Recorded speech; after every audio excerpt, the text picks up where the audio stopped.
Hello friends, ഞാൻ ആദ്യമായിട്ടാണ് ഒരു കുക്കിംഗ് വീഡിയോ ചെയ്യുന്നത്. അത് ഇഡ്ഡലിയിലെ ഫുഡ്. ഞാൻ അമ്മയും കൂടിയാണ് ചെയ്യുന്നത്. എന്തെങ്കിലും തെറ്റുകളോ കുറവുകളോ ഉണ്ടെങ്കിൽ എല്ലാവരും ക്ഷമിക്കുക. കാരണം എനിക്കറിയാവുന്ന പോലെ നമുക്ക് പറയാമെന്ന് വിചാരിച്ച്. പിന്നെ ഇതിലേക്ക് ആവശ്യമായത് പോർക്കിറച്ചിയാണത്. പോർക്ക്, പിന്നെ ബസിലത്തിൻ്റെ ഇല, അതായത് നമ്മളവിടുത്തെ രാമതുളസി, 3 ബ്രെഡ്, കുറച്ച് ഉപ്പ്, ആവശ്യമായ ഓയിൽ. ഇത്ര സാധനങ്ങളുണ്ടെങ്കിൽ നമുക്കിതുണ്ടാക്കാം. പിന്നെ ഇതെല്ലാം കൂടി നമ്മൾ മിക്സ് ചെയ്ത്, ഞാൻ നേരത്തെ മിക്സ് ചെയ്ത് വെച്ചതാണ്. ഞാനിത് വീഡിയോ എടുക്കാമെന്ന് വിചാരിച്ചതല്ല, പിന്നെ പെട്ടെന്ന് ഇങ്ങനെ തോന്നിയപ്പോൾ ചെയ്തതാണ് കേട്ടോ. അപ്പോൾ ഇതായത് 3 ബ്രെഡ്, പോർക്ക്, അതിലേക്ക് കുറച്ച് ഉപ്പ്, ഒലിവ് ഓയിൽ എല്ലാം കൂടി മിക്സ് ചെയ്ത് കുഴച്ച് വെച്ചിരിക്കുന്നത്. അതിലേക്ക് നമ്മൾ ഈ ബസിലത്തിൻ്റെ ഇലയും കൂടി അരിഞ്ഞിടുന്നുണ്ട്. ചെറുതാക്കി അരിഞ്ഞിട്ടതിന് ശേഷം അതൊന്നും കൂടി നമുക്ക് കുഴയ്ക്കാം. കുഴച്ച് വെച്ചിട്ട്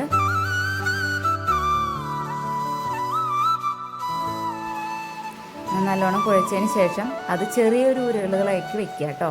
ചെറിയ ഉരുളകളാക്കി നമുക്കത് വെക്കാം. അതിനുശേഷം എനിക്ക് 7 ഉരുള കിട്ടി കേട്ടോ അതിലേക്ക്. അപ്പോൾ ഓക്കെ, 7 ഉരുളുണ്ട്. നമുക്ക് ഇങ്ങനെ എങ്ങനെ പാചകം ചെയ്യേണ്ടതെന്ന് നമുക്ക് കാണിക്കാം കേട്ടോ.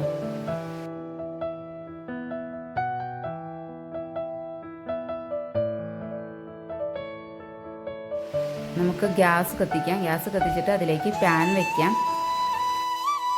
ഇവിടെ നമ്മുടെ നാട്ടിലെ പോലെ സവാളയും ഉള്ളിയൊന്നും അധികം ഉപയോഗിക്കില്ല. അപ്പോൾ ഒരു വെളുത്തുള്ളി, ഒരു അല്ലിയിൽ ഒരെണ്ണം എടുത്ത് അരിഞ്ഞെടുക്കുക. ആദ്യം ഒലിവ് ഓയിൽ ഒഴിക്കുക. ഒലിവ് ഓയിൽ ഒഴിച്ചിട്ട് ഒലിവ് ഓയിൽ ഒന്ന് ചൂടായി വരുമ്പോൾ നമുക്ക് അതിലേക്ക് വെളുത്തുള്ളിയും കുറച്ച് സവാളയും ഇട്ട് അതൊന്ന് മുരിക്കണ്ട അധികം. ഇവിടെ മുരിക്കാനൊന്നും പാടില്ല. അപ്പോൾ കുറച്ച് നമുക്കൊന്ന് വാടി കിട്ടിയാൽ മതി. അതിലേക്ക് എന്നിട്ട് ടൊമാറ്റോ സാൾസ ഉപയോഗിക്കുക. ടൊമാറ്റോ സാൾസ ഇട്ടതിന് ശേഷം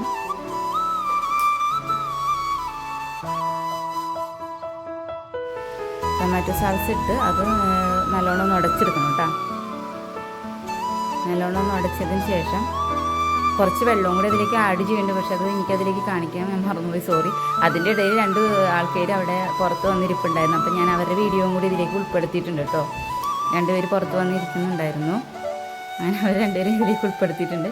പിന്നെ നമുക്ക് തിരിച്ച് കുക്കിങ്ങിലേക്ക് വരാം. കുറച്ച് വെള്ളവും കൂടി ഒഴിക്കണം. അപ്പം ഞാൻ അത് പിന്നെയും റിപ്പീറ്റ് കാണിക്കുന്നുണ്ട് നിങ്ങൾക്ക് കാണാൻ വേണ്ടി. കുറച്ച് വെള്ളം ഒഴിച്ചിട്ടത് ഇതായിട്ടുള്ളത്. അപ്പോൾ വെള്ളം ഒഴിച്ച് പിന്നെ കുറച്ച് ഒന്ന് തിളച്ച് വരുമ്പോൾ നമുക്ക് ഈ ഉരുളകളാക്കി വെച്ചിരിക്കുന്ന നമ്മുടെ പോർക്ക് അതിലേക്ക് ആഡ് ചെയ്യാം. ഓരോന്നായിട്ട് ഇട്ട് കൊടുക്കാം. ഇട്ട് കൊടുത്തതിന് ശേഷം നമുക്ക് അധികം നേരം ഇനി വേവിക്കണമെന്നില്ല. കുറച്ചൊരു 10-15 മിനിറ്റ് അത് വേവിക്കാം. 10-15 മിനിറ്റ് വേവിക്കാം. അപ്പം വേവിച്ചതിന് ശേഷം നമുക്കത് വാങ്ങാം. ഇത്രയൊക്കെ ഉള്ളൂ ഈ ഇതിനെക്കുറിച്ച് പറയാനായിട്ട് വീഡിയോ. അപ്പോൾ ഇത് 15 മിനിറ്റ് കഴിയുമ്പോൾ പാകമാവും. ഇതിന് നമുക്ക് കഴിക്കാം ചെയ്യാമെന്ന് വിചാരിക്കുന്നു. അപ്പോൾ എല്ലാവരും എനിക്ക് വേണ്ടി പ്രാർത്ഥിക്കണം. എന്നെ എൻ്റെ അമ്മനെ നിങ്ങൾ സപ്പോർട്ട് ചെയ്യണം. കൂടാതെ ഇത് ഷെയർ ചെയ്യണം, കമൻറ്റ് ഇടണം, സബ്സ്ക്രൈബ് ചെയ്യണം കേട്ടോ എല്ലാവരും. ഇനി വേറൊന്നും പറയാനില്ല. അപ്പോൾ എല്ലാവരും പ്രാർത്ഥന കൊണ്ട് ഈ ചാനൽ മുമ്പോട്ട് പോകണം. അപ്പോൾ ഓക്കെ, എല്ലാവരും എനിക്ക് സപ്പോർട്ട് ചെയ്യുമെന്ന് ഞാൻ വിചാരിക്കുന്നു. ഇനി അടുത്ത വീഡിയോ ആയിട്ട് ഞാൻ വരുന്നവരെ എല്ലാവർക്കും ഗുഡ് ബൈ.